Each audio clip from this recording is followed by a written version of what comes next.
Order! Order! You are an incorrigible delinquent at times. Behave yourself, man!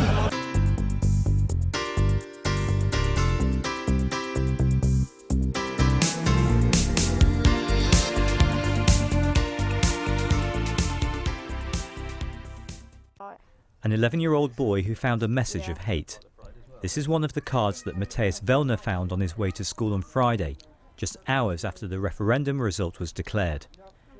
Graffiti on the Polish Cultural Centre in London, another example of the hate many Poles predicted the referendum would bring. Harjit Sahota says she's been abused 3 times since Friday. There were some guys yelling abuse at me to get out of the country from the other side of the platform. It was a packed platform, nobody said anything. The senior politicians and the Leave campaign now, what are they going to do to rein this in? Okay. They've created this atmosphere. So, some examples of the division in the country. And this morning, religious leaders are joining together on this programme to call for unity and tolerance in the wake of the EU referendum result. We can speak now to Rabbi Danny Rich, who is the Chief Executive of Liberal Judaism, also to Imam Qari Mohammed Asim, who's in Leeds, and Dr. Graham Tomlin, who is the Bishop of Kensington in London. Welcome, all of you. I want to ask all of you individually, first of all, if I may, how you assess the level of division in the UK right now. There certainly is division in the UK. I mean, I think I would use the language of uncertainty. I think there's a great deal of uncertainty as to what the future is going to be like, I think, for all people. Wondering what our future in, or at least coming out of the EU, is going to be like. And I think also for people who have come to this country from overseas, wondering, is this still a place where they feel welcome? Is this still a place where they actually feel they can make a home? So I think there's quite a bit of division. I think there's a lot of uncertainty. I think there's a lot of fear around as well. Rabbi Danny Rich, how would you assess it? Well, I think there's always been division. I think what the referendum has done is enabled people to say things that had become what's the word? Not able to be said. And I think the fact that we're hearing reports across the country of people being abused in the streets because they look different or they appear to be European, despite the fact they may be British, and comments like "go back home" and "we're out to get you," never mind the other more extreme acts that we've heard, it is quite worrying. And I think it's the task of us religious leaders, since nobody else seems to be able to do it, to try and bring the community together and remember what we have in common and the values that we need to share and promulgate. Imam Qari Mohammed Asim, thanks for coming on the programme. How would you assess the levels of division at the moment?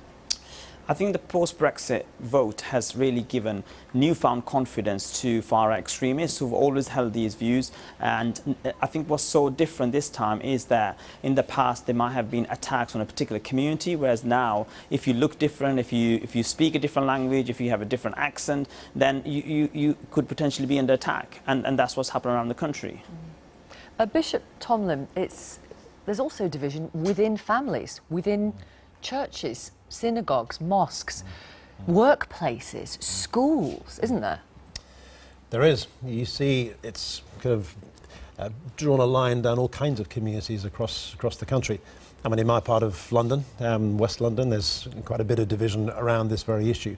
Although it seems to me that this is precisely the time when we actually do need to come together to say that we are one country. We're a country that's always been very welcoming to all kinds of people from all the way around the world. As one of the wealthier and more stable countries in the world, it seems to me that's part of our vocation within the world to do that.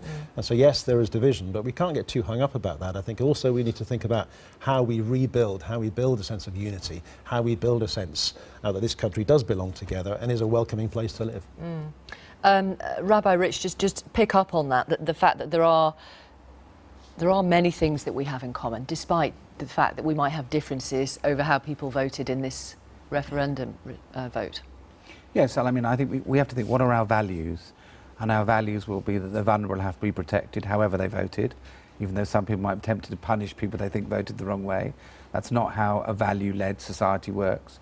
A value-led society works on protecting the vulnerable, on making people welcome, whether they're here or whether they might come here. And of course, reflecting on our national and international responsibilities. We won't deal with the problem of millions of people moving who become refugees, or the global climate challenge, if that's what needs to be dealt with, on our own.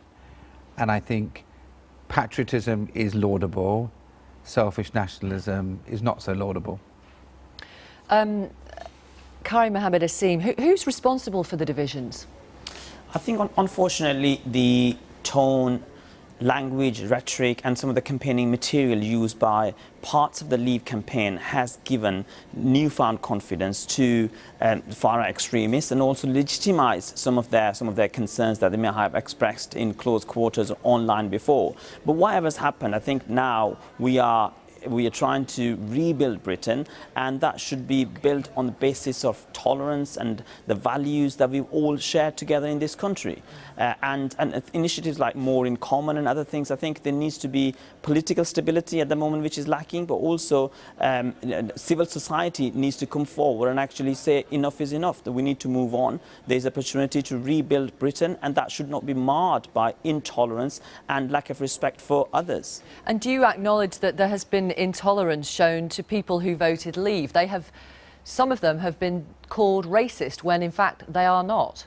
Yeah, it is unfortunate. I think that people have voted to leave for a variety of reasons, and not every single person who's voted to leave is a racist or bigoted. But unfortunately, the dominant campaign was intolerant towards minority communities, intolerant towards Muslims, intolerant towards migrants, and all of that has given newfound confidence to people who've always held these views against minorities. Bishop, and I've not really seen anything, from the pro-Leave campaign, which is robust enough to actually calm the divisions down in our country. Right. And so therefore you feel it falls to faith leaders. Is your voice heard? Do people listen to you? I think what's really important is what's happening at the grassroots. One of my churches in my area, for example, which is very near the Polish centre that had graffiti plastered all over it last week, they did something yesterday where they got a card, they got all the congregation to sign the card. They're going to be delivering that today just as a gesture of solidarity to Polish people in that part of London. I was in a school last week, a church school in my area, which is around 83% non-white, but is a remarkable example of racial harmony and really a very good achieving school. And so it seems to me that it's partly us saying that, if you like, as religious leaders, but it's also on the grassroots, encouraging people to actually reach out to their neighbours, make the effort to go across the road and say, actually, we do value your presence here, which is what actually churches are doing and synagogues and mosques are doing elsewhere in the country as well. Yeah. Rabbi Rich, do you believe we still do have a well of civility in this country? We've just perhaps misplaced it. Undoubtedly. I mean, many of the persons who claim to be fearful of immigrants don't actually have many of them in the area.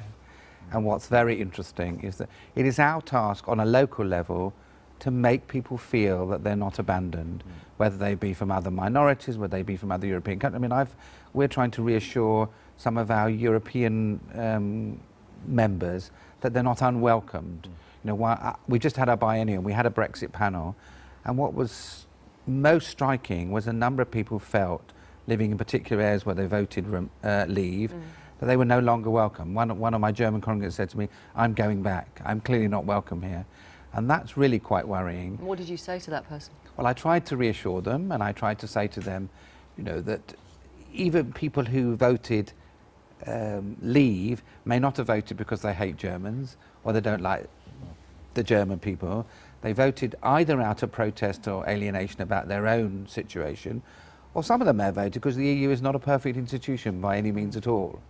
But our task locally is to build those links, because that's really where it matters, and nationally to change the tone of debate about Europe and many other matters in this society. Thank you very much, all of you. Thank you for coming on the programme. Appreciate your time. Thank you. Thank you. I've been getting away with it all.